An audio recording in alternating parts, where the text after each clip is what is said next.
Brian, kumusta ang kalagayan ng mga lugar dyan sa Erosing, Sorsogon? Ano ang ginagawa ng mga otoridad para mawala yung abo na nakakaapekto sa mga residente? Yes, Monica, maghapon na nagsagawa ng clearing operation ang mga kawani ng Bureau of Fire Protection doon sa mga lugar na naapektuhan nga nitong ashfall na dulot nitong pagputok ng Bulkan Bulusan kahapon.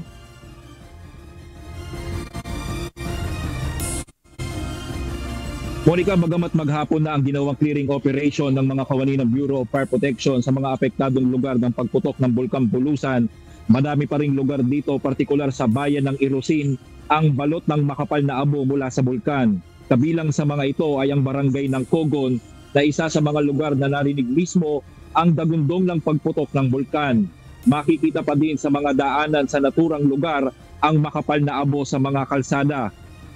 Monica, sa kuha naman ng UNTV drone, makikita na halos mamuti ang bubong ng mga bahay sa lugar at maging sa mga puno ng nyog dahil sa kapal ng abo na bumagsak dito. Kaya naman marami sa mga naninirahan dito ay apektado ang pamumuhay, lalo na ang kanilang pagsasaka sa lugar. Pangunahing hanap buhay po talaga dito is yung mga pagkukupra, pagtatanim po, o agricultural po. So bali, yung mga epekto po nito, so parang yung mga mag-harvest ng mga nyog na naka-schedule, tapos maapektuhan po. Mag-i-evacuate na rin po kami. Siyempre, nakakatakot yun. Parehas noon baga na nang dumilim to dati, 2011. Sa tala ng Provincial Disaster Risk Reduction and Management Office ng Sorsogon, Monica, aabot na 25 na barangay mula sa mga bayan ng Irosin, Cuban, Bulan, Magallanes at Castilla ang naapektuhan ng ashfall kagabi. Aabot din sa 20,000 pamilya o katumbas ng kulang sa 100,000 individual ang naapektuhan ng Mount Bulusan eruption. Aabot din sa 65 na pamilya o katumbas ng 211 na individual ang pansamantalang nanunuluyan ngayon sa mga evacuation center. Dito yan sa bayan ng Erosin. Tuloy-tuloy naman ang pagdating ng ayuda para sa mga pamilyang naapektuhan ng ashfall. Samantala, inilabas na ng Office of Civil Defense ang mga larawan na kuha sa tuktok ng Bulkan Bulusan. Makikita ang bulto ng abo na lumabas dito at natipon sa dalisdis ng bulkan. Sa ngayon, patuloy ang paalala ng mga otoridad sa mahigpit na pagpasok sa 4-kilometer danger zone at 6-kilometer extended danger zone ng bulkan. Monica, sa ngayon wala pang binibigay na araw o eksaktong petsa kung kailan matatapos nga itong ginagawang clearing operation ng BFP doon sa mga apektadong lugar ng ashfall dahil sa pagputok ng Bulkan Bulusan kagabi. Pero ang problema kasi ngayon, bukod sa mas maraming abo ang ibinuga ng Bulkan Bulusan kagabi, mas maraming barangay at mas malaki ang mga lugar na naapektuhan ngayon ng ashfall. Monica.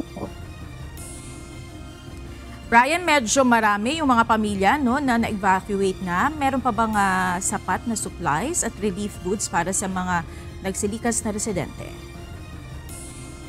Yes, Monica, tiniyak ng provincial government ng Sorsogon na sapat ang ayuda na mula sa pamahalaang panlalawigan ng Sorsogon para nga dito sa mga nasa evacuation center. At bukod doon, tuloy-tuloy din ang pagpapadala ng tulong ng national government para sa mga apektadong pamilya nga nitong pagkaalburuto ng Bulkan Bulusan.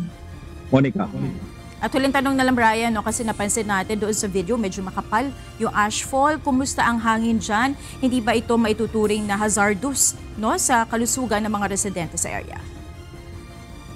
Actually, Monica, hindi tumitigil ang mga otoridad dito para patuloy na paalalahanan yung mga residenteng nandoon pa rin sa mga lugar na apektado ng pagputok ng Bulkan Bulusan. Dahil nga, bagamat tumigil na yung paglabas ng abo sa bulkan, yung mga debris o yung mga abo na naiwan dun sa mga puno, ito yung mga hinahangin at ito yung pumupunta ngayon dito sa mga kabahayan na napuntahan natin kanina at ito yung delikado sa namalanghap ng ating mga kababayan dito. Kaya naman patuloy ang paalala ng mga otoridad dito na magsuot palagi ng protective mask para nga maiwasan yung paglanghap nitong abo.